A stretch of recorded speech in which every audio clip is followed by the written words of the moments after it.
황교안 대표의 극우 공안 정치가 우리 국회를 아비규환으로 만들었습니다. 어제 12월 16일은 국회 침탈의 날, 국회 참사의 날로 자유한국당과 황교안 대표는 의회주의 파괴자로 역사에 기록될 것입니다. 자유한국당 지지자들은 물론 정체불명의 사람들이 성조기를 휘날리며 대한민국 국회를 점거하고 우리 당 30의원을 폭행하는 광기를 보였습니다. 홍영표 전 원내대표도 수십 명의 정체 모를 사람들에게 둘러싸여서 가진 욕설과 모욕을 당해야만 했습니다. 정의당 당직자의 따귀를 때리고 머리채를 잡았으며 얼굴에 침을 뱉기도 했다고 합니다. 빨개 있는 가족도 몰살해야 한다는 구호가 공공연히 국회 본청에 나붙었습니다. 민의의 전당인 국회는 철저히 유린되었고 국민의 대표는 이들의 포위를 벗어나기 위해 경찰의 경호를 받아야 했습니다. 난동의 한복판에서 황교안 대표는 우리가 이겼다, 정부의 굴복을 받아낼 때까지 싸우자며 불법 시위를 선동했습니다. 경찰에 강력히 요구합니다. 국회 침탈 사태에 대해 즉시 일벌 100개 착수하시기 바랍니다. 불법 폭력 집회를 주최하고 또 선동하고 집회 참가자의 폭력과 침탈을 수수방관한 최종 책임은 자유한국당과 황교안 대표에게 있습니다. 이 사건은 정당이 기획해서 의회 민주주의를 유린한 중대한 사태입니다. 자유한국당의 동원계획과 집회계획이 담긴 문건이 이미 공공연히 나돌고 있습니다. 즉시 수사에 착수하시기 바랍니다. 민주당은 최고 수준의 수사 착수와 책임자 처벌을 요구합니다. 수사와 처벌의 기준은 지난 4월 민주노총 국회 진입사건과 동일합니다.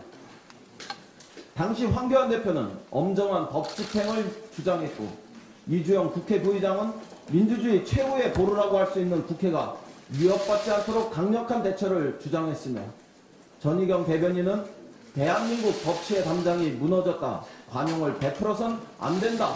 라고 했습니다.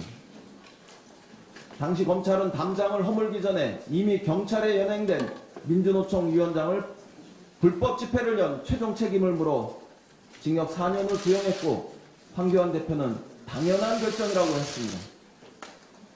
이 두 사건을 비교하면 국회의원을 폭행하고 본청 침탈까지 시도한 어제 사태가 훨씬 더 중대에 해당하는 점을 분명히 말씀드립니다. 남이 하면 불법이고 자신이 하면 정당할 수 없습니다. 경찰은 국회 침탈 사태에 대해 황교안 대표의 주장 그대로 철저하게 수사하고 법을 집행할 것을 요구합니다. 어제 사태는 결코 우발적이거나 우연히 일어난 일이 아닙니다. 국회 사무처는 미리 난동 첩보를 입수하고 국회 출입문을 폐쇄했습니다. 그러자 자유한국당 이주영 부의장과 지도부가 강력히 항의하면서 평화 집회를 약속해서 국회 출입문을 열었다고 합니다. 황교안 대표는 반복적으로 정광훈 목사의 광화문 구구 집회에 참석하고 연일 로텐다호를 불법 시위회장으로 만들고 있습니다. 4+1 참여정당을 향해서는 똘만이라는 폭언을 퍼붓기도 했다고 합니다. 문제는 지독한 공안검사의 DNA입니다. 공안검사 시절 황교안 대표는 권력과 재벌을 대신해서 수없이 무고한 이들을 죄인으로 만들었습니다. 이상호, 노회찬, 임동원, 신건 등 그 희생자는 셀 수 없을 정도입니다. 법무부 장관이 되어서는 국정원 대선 개입 사건을 무력화시켰다는 의혹을 받기도 했습니다. 평생에 걸쳐 선택적인 법 집행으로 권력에 충성하며 출세 가도에 오른 분이 바로 황교안 대표입니다. 그런 황교안 대표께서 검찰의 민주적 감시와 통제를 바라지 않는 것은 너무나 당연한 일인지도 모르겠습니다. 저는 황교안 대표의 모습에서 극우 공안 정치의 음습한 그림자를 발견합니다. 황교안 대표가 공안검사 황교안의 DNA 그대로 현실 정치를 하고 있는 것이 정말 아니길 바랍니다. 4+1 협상 관련해서 한 말씀 더 드립니다.